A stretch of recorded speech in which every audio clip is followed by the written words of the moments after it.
Good morning, everybody. This is Sonia Clayton with the Global Energy Transition.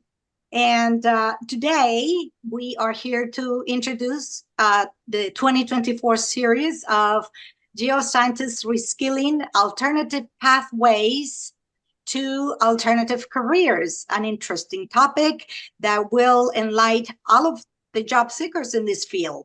So it is my honor and it's my pleasure to introduce this podcast. And I will tell you a little bit about global energy transition. And I would just simply say that we are a group of people, volunteers and executives, passionate about helping people. With that introduction, I will turn the time to our special host today, Mrs. Elena Melker. Thank you, Sonia. I'm Elena Melkert. I'm the president of Energia Consulting and a podcast host for Oil and Gas Upstream. I am proud and honored to be the moderator for the panel today.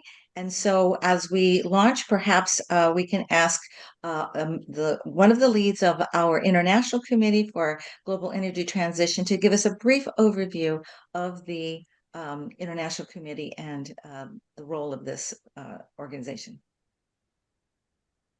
Morning, good afternoon, everyone. I'm Kathy Koo. I sit on the GET International Committee, and one of the main objectives of the committee is try to extract lessons learned internationally in the energy transition space, and extract lessons both from Europe and the UK and the wider non-US regions back to the US and vice versa. So I'm really pleased that we have such a enthusiastic group of panelists who are willing to debate a really difficult question for us, and that is on the geoscientists, the white collar worker group, which has faced a lot of headwinds in the last few years. But I think from the stories that you're going to hear today and with Elena's guidance, we will hopefully be able to extract lessons learned that are useful on both sides of the Atlantic. So thanks, Elena. Back to you.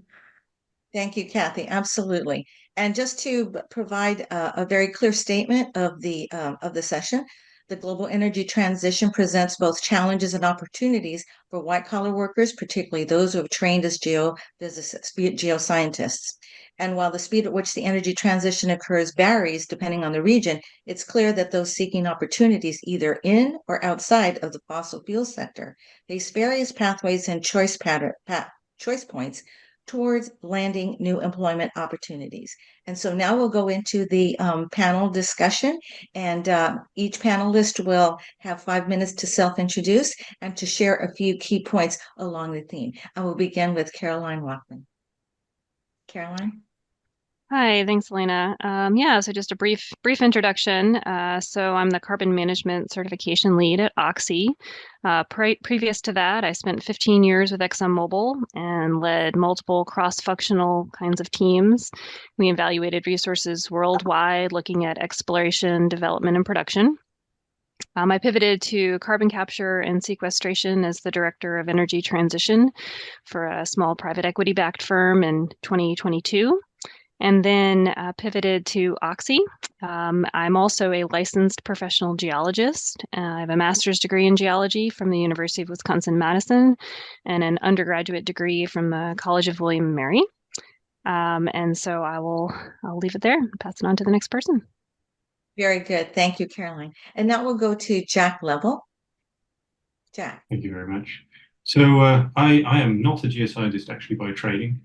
My degree is in semiconductor physics. I started off in the field of organic light emitting diodes, which is where I had. So I started off at Cambridge, and then I went to St Andrews in Scotland, where I did my PhD, before working for TNO, which is a Dutch national research organisation, working with companies such as Philips, Solvay, Panasonic on their organic light emitting diodes programs. Then I decided to join the field of oil and gas. So that was my first step into an entirely new career direction. I basically spent my evenings reading geophysics textbooks and did lots of online courses, and then spent a rather happy 8.5 years in geophysics in the research team, working on land systems, working in projects and eventually becoming an operations geophysicist. Then I've decided to repeat my history, and I've gone into solar technology. So I started a role about 6 months ago in solar technology in the global team here at Shell. And yeah, I'm having a good time, but there's still quite a lot of my time is taken up by learning the field.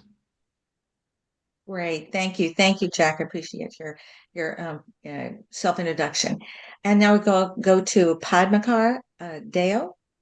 Thanks, Elena. As a brief introduction, I'm a geophysicist by training.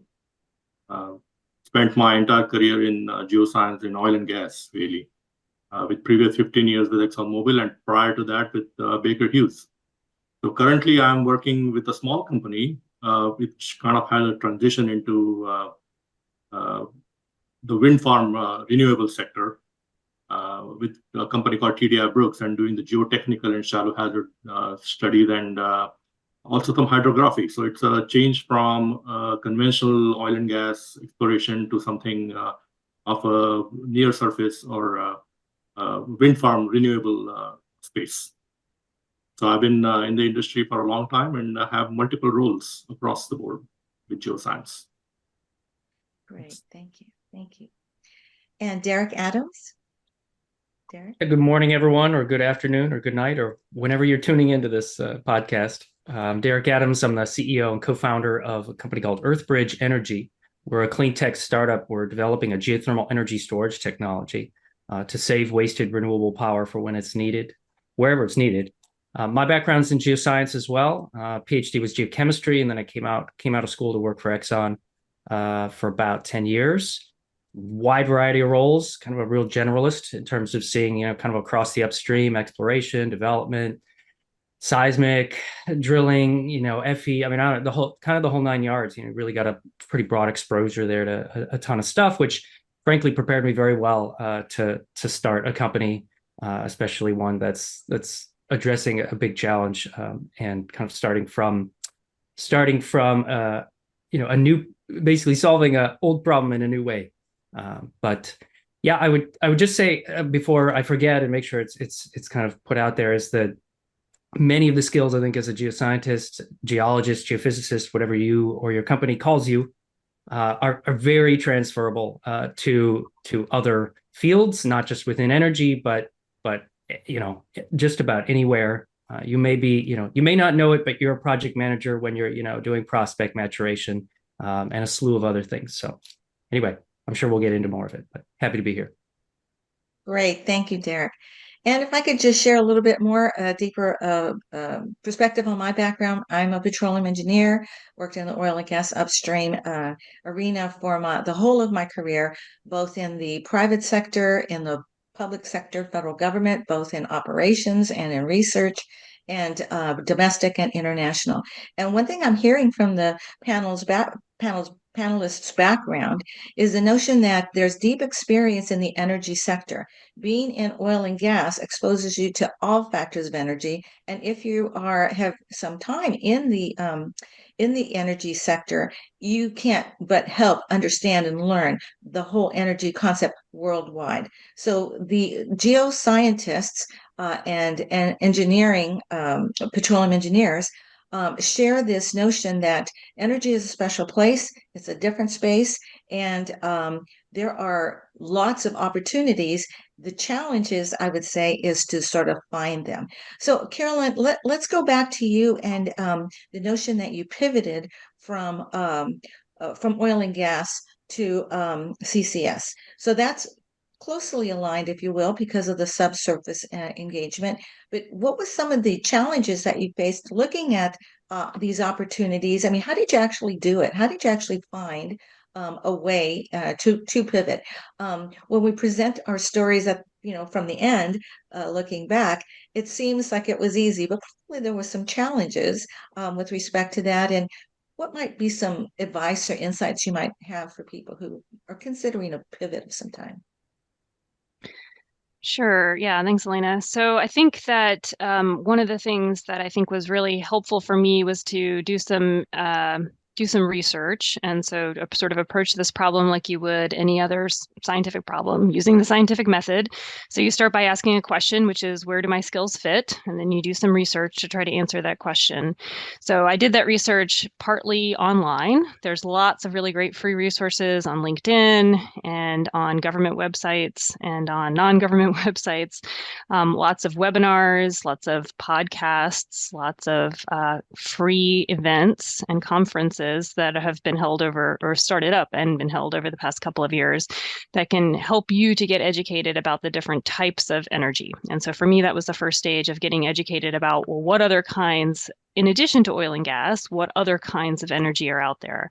And so I did do some evaluation into geothermal and solar and wind, and then also looking at energy storage technologies, including hydrogen, thinking about how to store hydrogen, and then also evaluated adjacent technologies like CCUS or CCS.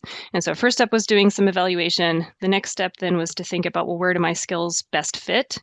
And so from a subsurface perspective, for CCS or CCUS, those skills are largely transferable because you are thinking about the subsurface. You're thinking about doing a reservoir characterization. You still need to understand reservoirs and seals. You need to understand whether there is a hydrocarbon system or not. And you need to understand how to put wells in the ground and how to connect them to facilities in a broad sense.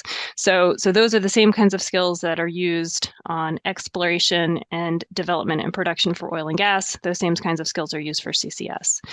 So first step, evaluation, and then testing that out, testing that hypothesis to see whether I was a good fit.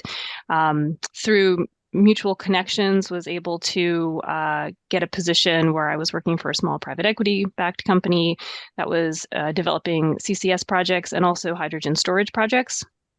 And so that experience allowed me to get my foot in the door and to practice some of these skills that I had read about and confirm that, yes, my background was a good fit for that type of work, and then had an opportunity to move to an operator that was very active in this space, which is where I am now. So I would say approach it through a learning exercise, evaluating what's available, and then try to see where your skill sets best fit for the particular discipline that you're interested in. And then in terms of challenges, there's always going to be lots of challenges, and I'm sure other panelists will be able to share more about that as well. I think that there will be some opportunities and some pathways you'll go down that won't actually be a good fit. And so recognizing that that's okay. You might go down a pathway that doesn't end up in a good fit for you, but don't feel like you are stuck. Pull back, test a different hypothesis. And Caroline, just one more piece of it. How long did it take you from the time you decided or realized that you needed to make a pivot to the time where you actually ended up in this very nice situation that you're in? Yeah, so I would say it's been sort of a couple years of evolution. I was, I guess there's sort of about 9 to 11 months where I was evaluating, like I said, doing that sort of exploratory work of evaluating where my skills fit and testing out through some volunteer work as well and some part-time roles where I was going to be best suited.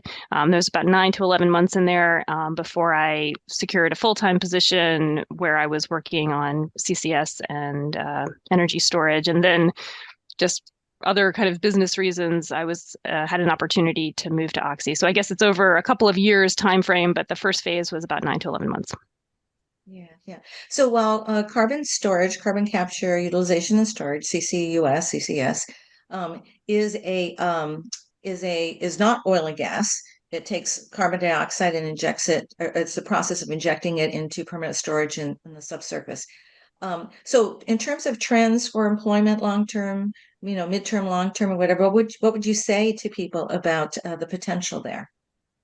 Yeah, so I think there's lots of opportunities to build your skill set and to transfer your skill set into CCUS, which would be the utilization of carbon. And many of those applications are for enhanced oil recovery, which is still related to oil and gas, or to CCS, which would be the sequestration part of it, as you mentioned. I think those job opportunities are increasing. There are not a lot of projects that are in development phase right now, and partly that's just the regulatory landscape. It just takes a long time to get those projects permitted. But I think over the next couple of years, there's something like 64 projects that are right now in the queue being evaluated by EPA and or states who now have primacy. So even if half of those projects get fully developed over the next few years, that's a lot of projects that are coming in new to the marketplace. So I think that's a great opportunity for geologists to use their skills to both explore for new CCS locations and then to develop those sites as they get funded and go forward. So I think it's growing, and I think there'll be opportunities in the future going forward. Great, thank you. And thank you, Carolyn. Now we'll go to Patty. Patty, you were a geologist, geophysicist, I think you said, and now you're in the arena of wind. Help us understand that transition. Now, you went from the subsurface to the surface, still energy, but definitely quite a change. If I'm understanding, wind being solely a surface energy form. So thank you, Elena. So I think I'm still in the geoscience space, but I think the application has changed. So while I was in the oil and gas, we commonly dealt with hydrography and bathymetric surveys and shallow hazard surveys, but I never really focused on that part of the industry. And I realized after my stint with ExxonMobil and the downturn that we went through, that this is really a big industry that kind of gets missed out. With the wind farm, coming up in the Northeast, I think that kind of opened up a space because they do require their surveying is pretty extensive. The bathymetric survey and the shallow hazard geotechnical surveys are pretty extensive, and they are very few people who have the kind of a transferable skills from a geoscience perspective into the shallow hazard space or a bathymetric space. The geophysics part is the same, but I think one of the challenges that I faced was we were dealing with the engineering protocols, which were not very familiar with to me. For example, putting wind piles in place, and that requires some engineering terminology that I wasn't aware of. So that was a kind of a learning space. But the applications of the hydrography and the bathymetric surveys extend to CCUS and the CCS project, which are ongoing in the Gulf of Mexico or all these reservoirs. So I think apart from the wind surveys, there's other applications which are just a wide range of applications that kind of missed the focus when I was actually with oil and gas, when I was dealing with subsurface, deeper elements of subsurface. So that was a kind of a thing that you pass through, you realize you dealt with it, but you never really paid attention to it. And now that kind of opened up for me because I realized that space existed.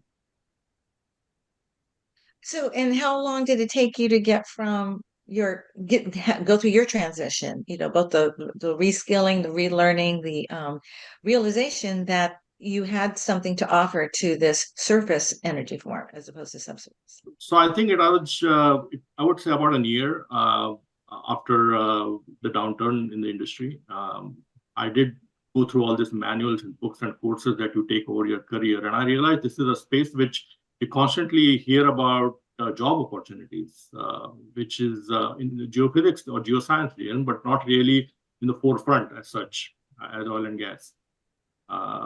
So I contacted, and I kind of knew the people. I never really focused on that industry during my career with oil and gas.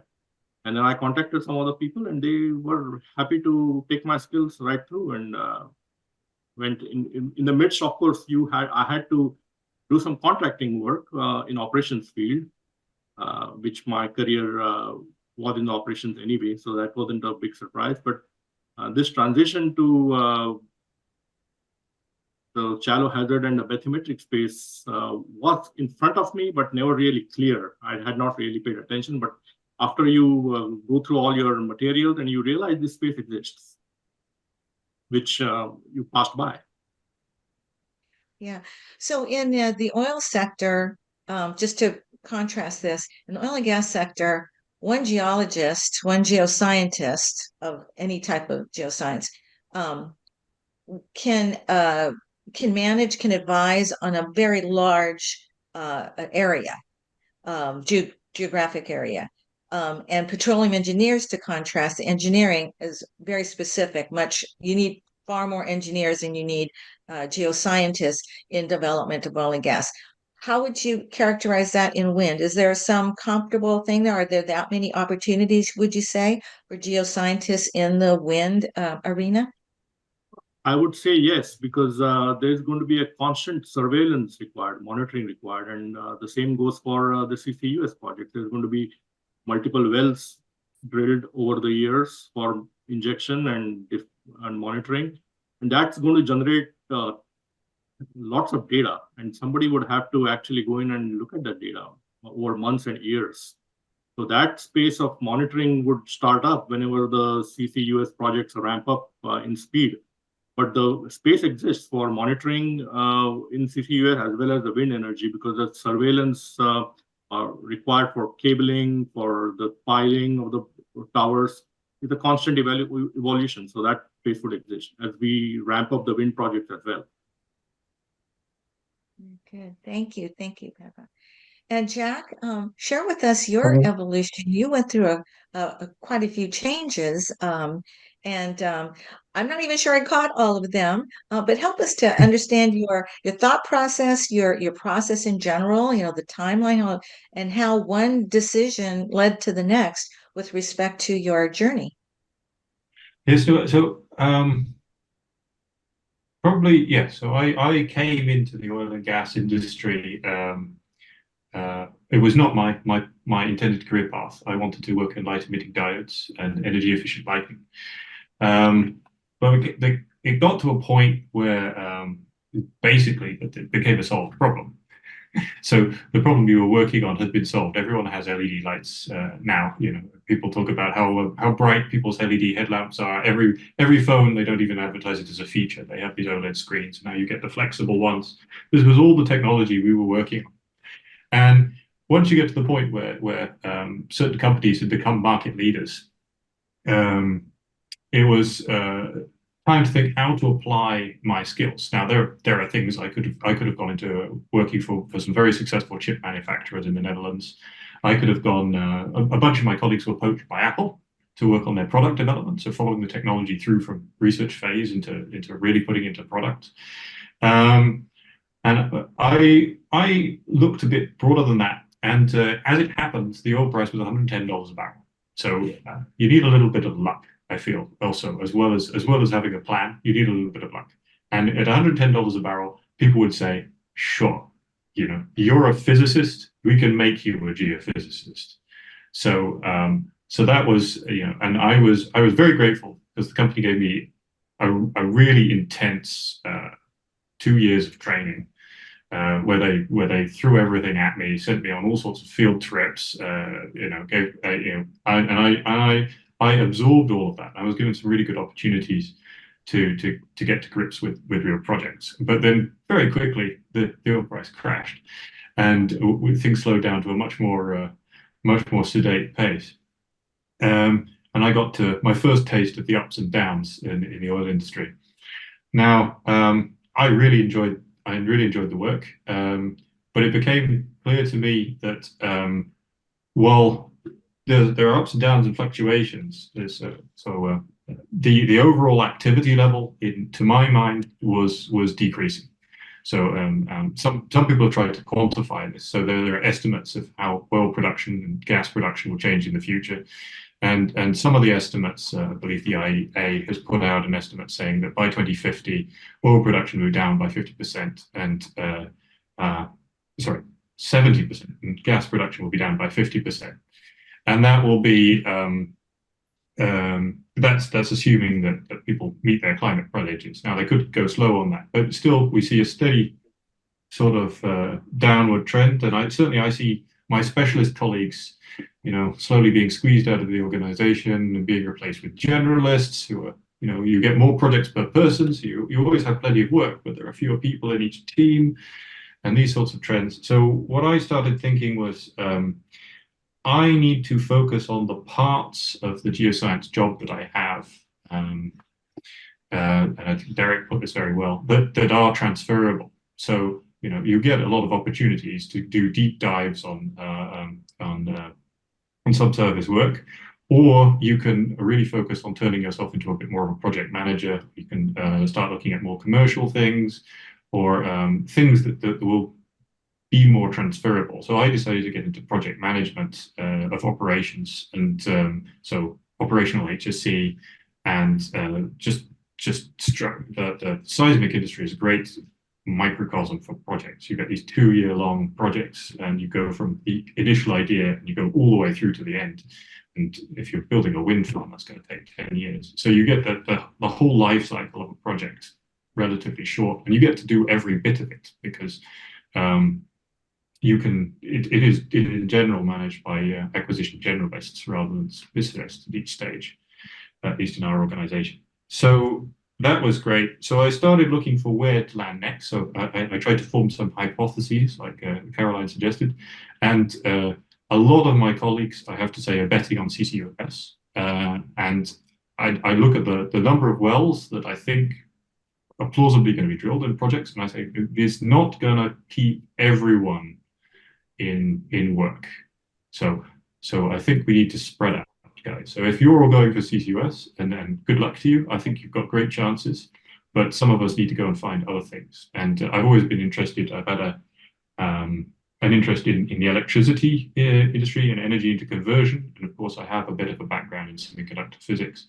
So after looking at a couple of possibilities in different places, solar seemed like a logical place, but it is very different. But we do see the same ups and downs because we're growing exponentially. I think the solar deployment in Europe and even worldwide has doubled in the last 3 years. But if production capacity of solar modules exceeds slightly the increase in demand, you end up with a massive glut in the market. Or if it's slightly below, you end up with projects stalling because their economics don't work. And I think this is what's happening in wind right now.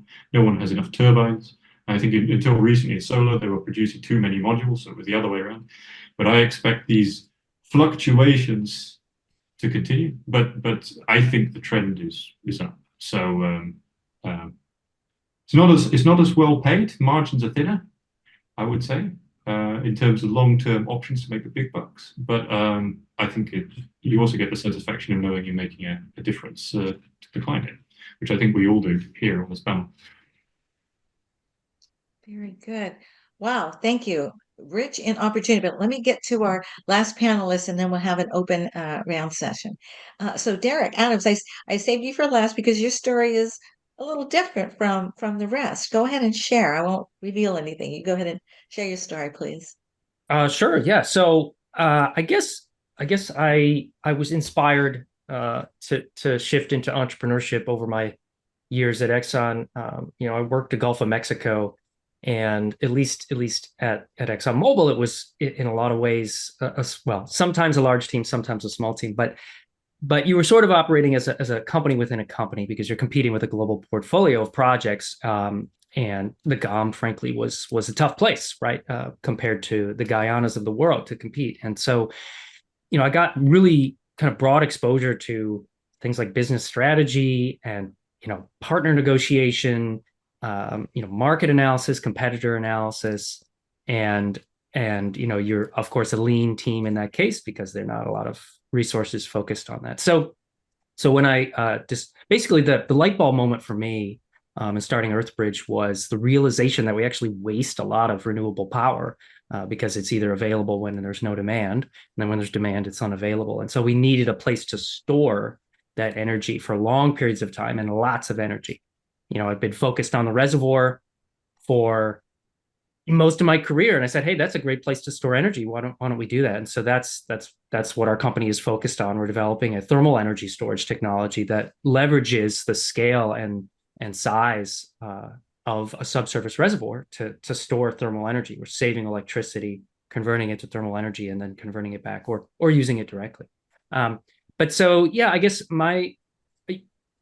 what you don't realize probably, and it's of course everyone's experience is different, but you likely are learning many of the skills, at least I did, along the way that I now need to lead a company. And so, by no means did I hit the ground running, though. It's you're asking the other panelists how long did it take? It's still going, right? For me, it's an ongoing process. It's a continuous, learning. I have a growth mindset, so I'm always improving and getting better. And you have your wins and your step changes in knowledge and achievements, but it's always an uphill climb. So yeah, I mean, it's been a wild ride, trying to, there's a difference between a sort of startup and a small business. So we're writing grants, of course, going after DOE money, we're raising funds from VCs, entering the whole commercial side of things, especially in the startup world in climate tech, clean tech or just technology in general is so just a whole new kettle of fish, compared to a large corporation.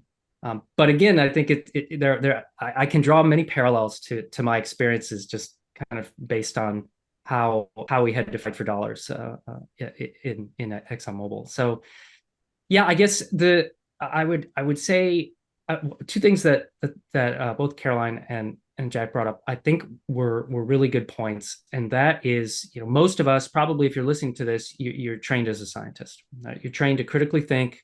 You're trained to form hypotheses. I thought it was really great that Caroline, you used that right in her transition. And Jack said, mentioned anyone can be trained as a geophysicist or a geologist if you have the core kind of foundations there. Experience is something, right? Or I guess I should say wisdom is something, right? But so that's, I've found it very, I guess I thrive on it, always learning new things and challenging myself to grow my skills and expertise and things. And so that, I think, if you're motivated and you've got that enthusiasm, you got to find that thing that really excites you, and that niche or whatever, that you'll pull on that thread that's really kind of gets you up in the morning and start diving down that pathway. And so it's talking to people, it's doing research, that Caroline mentioned. Try to find a mentor, someone that's walked the walk before, maybe not exactly the path that you are interested in, but they can guide you along the way. I've been thoroughly impressed with the sheer amount of people out there that are willing to help you for free, right? Like that they'll give you 15 minutes of your time. And so I mean, that's gold. You use that and, ping folks to say, can I learn a little bit about this? Can I understand that? And of course, there are YouTube videos for everything, right? So, or online courses, some paid and many free. So I'll leave it at that for now. So and global energy transition is here. Exactly. I mean, frankly, yeah, Get's been great because of they essentially, right? We've packed all this knowledge and the skills and expertise from all across the spectrum into one place. So. Excellent. This is exactly what wanted to ask. What occurs to me as we're talking through this, transitioning from oil and gas to something else, is the notion of a desire to change, maybe a necessity to change or to move forward. All of this takes a little bit of courage, a little bit of tenacity, and the notion that the oil and gas sector is a high risk, high reward energy sector kind of uniquely prepares us for this transition, should we want to go on, or should we have to go forward on this. So there's definitely an emotional side to this experience, and at the risk of scaring anybody, I mean, who would you agree that it takes a certain amount of courage and tenacity to enter in on this on this journey? There's no guarantees at the other end, but for whatever reason, you're propelled forward. And maybe there are some things about oil and gas that prepared you for this kind of thing. Who wants to venture a comment on what I'm sharing here? I would agree. Okay. I guess you guys are great people. I know you are. Well said. Yeah, it's the I think part of the challenge maybe for folks out there, especially, sort of early mid-career, might be that they haven't really experienced too many downturns, right? We had a pretty good run there, at least in oil and gas for a while. And certain companies may say that they're going to hire you for your entire career and you're going to retire from that company. And I think that you need to take a serious assessment about whether or not that you could see yourself staying at one company for 30 years. Sorry, don't think that is what I'm really trying to say. You need to save your money and you need to invest and live below your means so that when there is a downturn, you can do things. I mean, frankly, I don't lament my time at all at ExxonMobil. Working as a cog in a big corporate machine, it gave me the opportunity to do what I'm doing now. And so if you're still employed, I guess my message would be, if you're still employed and you're still, you're looking to maybe transition, prepare yourself now so that you can be ready to make that transition. And if you are unfortunately not, able to do that, you've been let go or whatever, work with organizations like GET to try to accelerate that transition. Yes, thank you. I would Jack, say did you one of want to my share early experiences. Yes, I would say one of my early experiences was I got booked on one of my first business trips to the Middle East to do a piece of work. It was a very nice project. Came home on a late night flight, and I find myself sitting next to a guy in his late 50s with a platinum watch, who's talking about how hard he's worked, and all the stuff he's been doing. He's been laying pipe for new oil field developments, and he's been doing that for most of his life, and he's made really, really good money.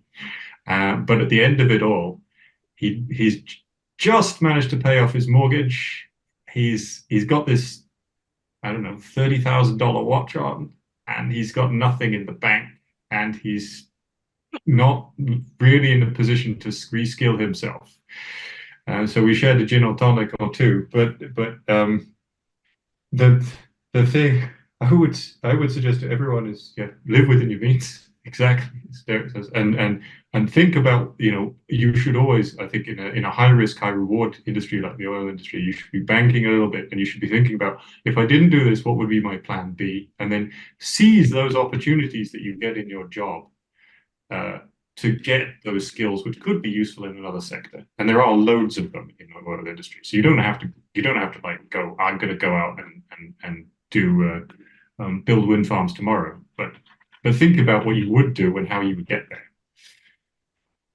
Very good. Thank you. Caroline, Patty, we just have a couple minutes left. Do you have some little tidbits you'd like to share on that in that arena? Yeah, I think I kind of second what Jack just said. You go through oil and gas career, and then you do multiple things at the same time. And you really have to keep an eye on some other opportunity, which in my case, it worked for me. I've dealt with that kind of data or the kind of work I'm currently dealing, but I never really focused on it. So I knew about it. In retrospect, I could have learned a little bit more on that side of the business, the hydrography and the bathymetric surveys and things like that, which would have helped me in easier transition, I guess. But nevertheless, I think you are exposed to multiple things, and have a backup plan in areas where you are exposed, but not really an expert, but kind of start learning about it early on, if you can. Very good, very good. And Caroline, do you want to share?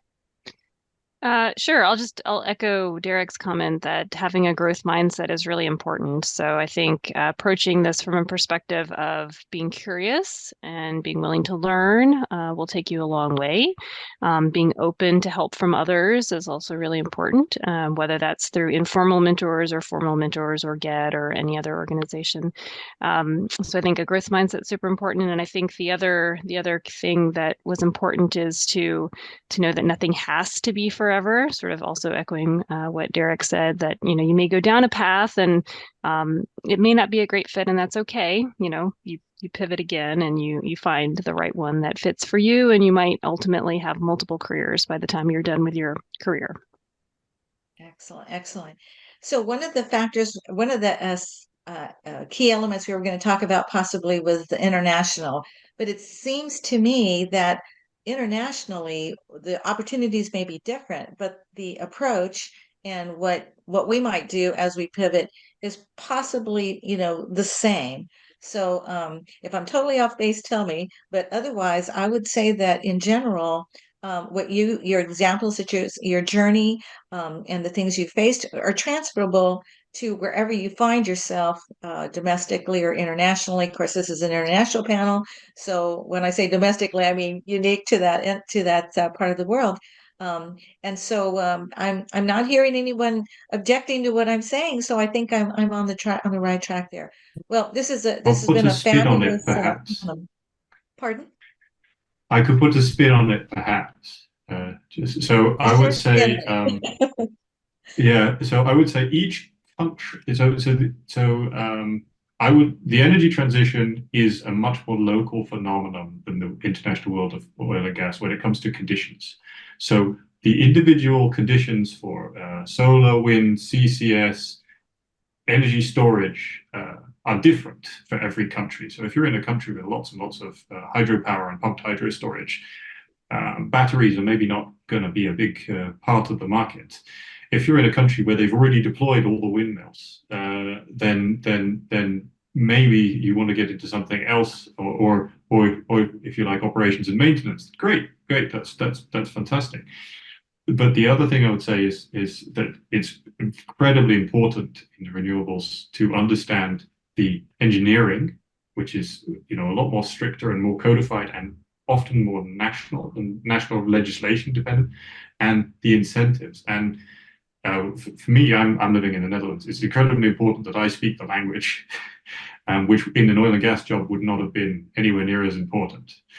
So you have to understand what's local to you, and maybe state by state over in the US. That's another thing as well. But maybe in the US, maybe you can move around a bit more and everyone speaks English. But internationally, your local conditions are going to be important to your decisions as well. Very good. Thank you. Thank you so much for adding that dimension to it. Well, we are out of time. This is a great panel. There's so much more we could talk about, but maybe we'll do this again another time. Sonia, I will send it back to you. Thank you. I just want to say thank you, everybody. You guys have been fantastic, fabulous. Your comments, right? Very important. My goodness, the knowledge that you have acquired through this experience is unbelievable. I will turn the time over to Kathy Koo so she can give us our closing remarks. And I have to thank her for putting this podcast together, organizing the guests and the ideas. Actually, the idea came from the International Committee of Global Energy Transition. And so special thanks to them, and also to you, Elena, for being our moderator and being such a giver as well at Global Energy Transition. The time is yours, Kathy. Yeah, I just wanted to say thanks. I'm not a geoscientist, and I found so much inspiration from the panelists for my own professional development career. So thanks for that. The growth mindset, curiosity, the being open to help others. I think you've seen through this panel, and there was a lot of background work that was in process for this. So I really, again, all of these panelists are doing this voluntarily out of their own time, and they've been very patient with all the logistics that it takes to handle this type of work across the Atlantic. So, again, thanks to them. I think the other thing which I'd also want to mention is we are here as a resource. So we've had other panelists that had also wanted to join us, but couldn't do so. But please, if you have questions or you want to have a discussion with any one of these panelists or people in Europe or the UK or in the US, please reach out to us, to Sonia, and we will try our best to support you. So again, thanks a lot for your inspiration. Thanks, Elena, for your great and thoughtful moderation. And Sonia, of course, always wonderful. Her energy and enthusiasm keeps us all going. Thanks a lot. Thank you all. It's been a pleasure.